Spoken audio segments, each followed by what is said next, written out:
కావున మీరు ప్రియులైన పిల్లల వలె అనే మాట రాస్తూ ఉన్నాడు. ఇక్కడ నేను ఒక స్టేట్మెంట్ ఇస్తాను, దీంట్లో ఎంతమంది దీన్ని ఏకీభవిస్తారో అనే విషయాన్ని అడుగుతాను. ఈ లోకంలో పుట్టిన వారందరూ కూడా దేవుని పిల్లలే అంటాను నేను. మీరేమంటారు?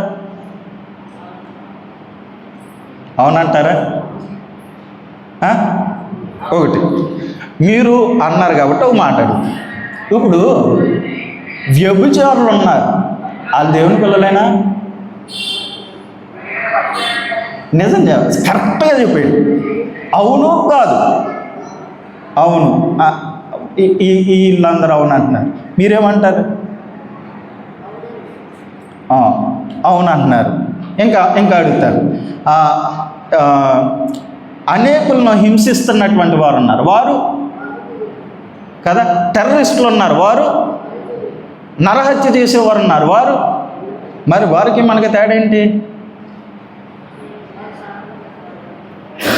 మనమందరం కూడా దేవుని పిల్లలమే. అర్థమైందా? ఈ లోకంలో వాడు ఎలా బ్రతుకుతున్నా కూడా వాడు దేవుని చేత సృజించబడినటువంటి వాడు. ఆలోచన చేయండి. దేవుడు ఆదియందు ఆయన పోలికలో ఆయన స్వరూప్యంలో దేవుడు నరులను చేద్దామనుకుని నరులను చేశాడు. నరులను చేసినటువంటి జాబితాలో పురుషులు ఉన్నారు, స్త్రీలు ఉన్నారు, మధ్యగా ఉన్నటువంటి వారు కూడా ఉన్నారు. వీళ్ళందరినీ కూడా దేవుడు సృజించాడు. వీళ్ళందరినీ కూడా దేవుని సృజించాడు. దేవుడు వీరందరికీ సర్వ సృష్టికర్త అయి ఉన్నాడు. కానీ దేవుని పిల్లలు అని ఎవరిని అంటారు అని అంటే, ఎవరైతే తండ్రితో సంబంధం ఉంటే వారు మాత్రమే దేవుని పిల్లలు. దేవునితో కానీ తండ్రితో కానీ సంబంధం లేని వారు దేవుని పిల్లలు, దేవుని కుమారులు, దేవుని కుమార్తెలు అనబడరు. అంటే ఆలోచన చేయండి, ఈ లోకంలో ఉన్నటువంటి కొంతమందికి తండ్రితో సంబంధం ఉంది, కొంతమందికి తండ్రితో సంబంధం లేదు. కొంతమందికి సంబంధం ఉంది, కొంతమందికి సంబంధం లేదు. సంబంధం ఉన్న వాళ్ళు అందరూ కూడా దేవుని పిల్లలుగా కొనసాగుతున్నారు.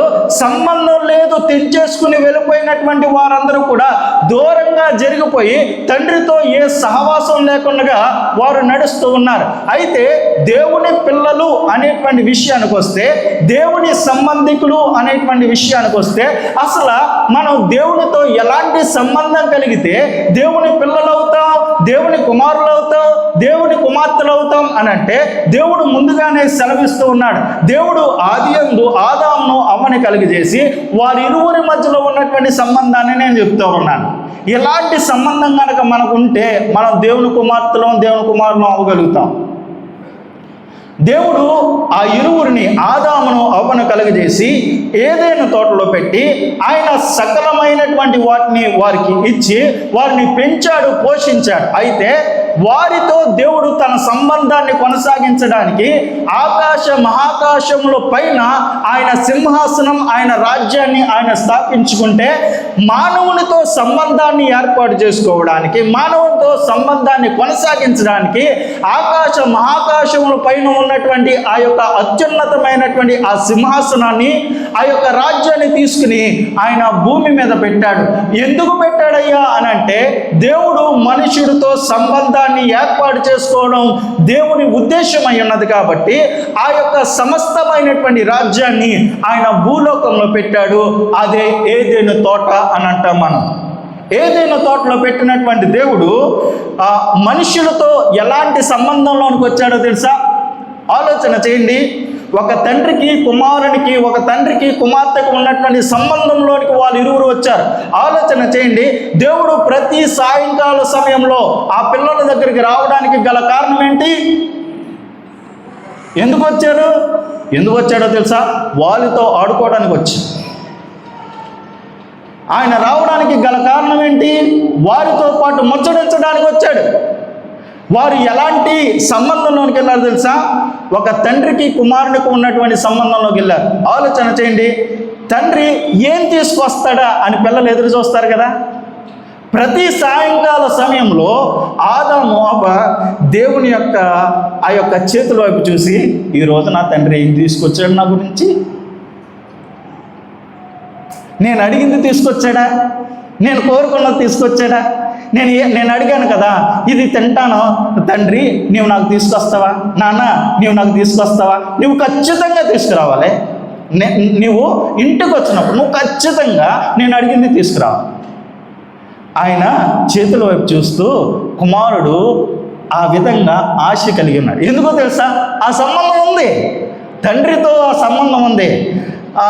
కొన్ని సందర్భాల్లో తండ్రి తిడతా ఉన్నప్పుడు కచ్చి నాయన నేను నీతో ఉండను అని పక్కకు వెళ్ళిపోయినటువంటి పరిస్థితులు ఉన్నాయి, కోపగించుకునే పరిస్థితులు ఉన్నాయి, మూతి ముడుచుకునేటువంటి పరిస్థితులు ఉన్నాయి, హక్కుని చేర్చుకునేటువంటి పరిస్థితులు ఉన్నాయి, సరదాగా కితకితలు పెట్టుకునేటువంటి సన్నివేశాలు కూడా ఉన్నాయి అక్కడ. ఇవన్నీ బైబిల్లో లేవు. కానీ ఆ సంబంధం ఎలా ఉంటుంది? ఈ లోక తండ్రితో ఈ లోక కుమారులకు ఉన్నటువంటి సంబంధమే కదా ఉండేది. ఈ లోక కుమారులు తండ్రితో ఎలా ఉంటారు? ఒక స్నేహితుడి వలె తన ఆ పిల్లవాడు ఎంత చిన్నవాడైనా కూడా తన తండ్రి ఆ వయసు వాడికిలా కనిపిస్తాడు పిల్లలకి. అందుకనే తండ్రితో ఆడుకుంటారు, తండ్రితో ముచ్చటేస్తారు, తండ్రితో కోపపడతారు, తండ్రి దగ్గర బొంగమూతి పెడతారు, తండ్రి దగ్గర సమస్తం చేస్తారు, అలుగుతారు. ఇవన్నీ కూడా పిల్లలు చేస్తారు. ఆలోచన చేయండి, నీవు దేవుని సంబంధివి అయితే ఇవన్నీ నువ్వు దేవునితో చేస్తావు. దేవుని దగ్గర అలుగుతావు, దేవుని దగ్గర బొంగమూతి పెట్టుకుంటావు, దేవుడి దగ్గర అలక కలుగుతుంది, దేవుని దగ్గర ప్రేమను పొందుతావు, దేవుడి దగ్గర ఆశిస్తావు, తండ్రి దగ్గర కోరుకుంటావు. ఇది నాకు కావాలయ్యా, నువ్వు తెస్తావా తేవా అని అడుగుతావు, నువ్వు అజమాయిస్తావు, నువ్వు బెదిరిస్తావు, అన్నీ చేస్తావు.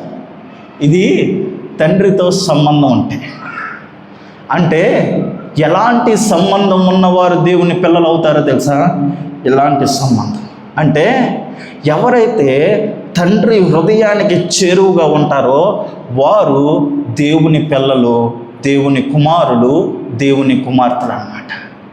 ఎప్పుడైనా మనం ఆయన హృదయానికి దగ్గరగా వచ్చామా? ఆయన హృదయ స్పందన మనం ఆలకించామా? హృదయ స్పందన అంటే ఏంటో తెలుసా? మీ పిల్లలు మీ యొక్క గుండెల మీద పడుకున్నప్పుడు మీ యొక్క హార్ట్ బీట్ వినిపిస్తుంది తెలుసా? మీ హృదయం స్పందిస్తుంది, కొట్టుకుంటుంది. దాన్నే హృదయ స్పందన అని అంట. అది వినగలగాలి. దేవుని ఉద్దేశం, దేవుని చిత్తం, దేవుని ప్రణాళిక, దేవుడు ఆలోచన సమస్తం కూడా మనకు తెలిసి ఉండాలి.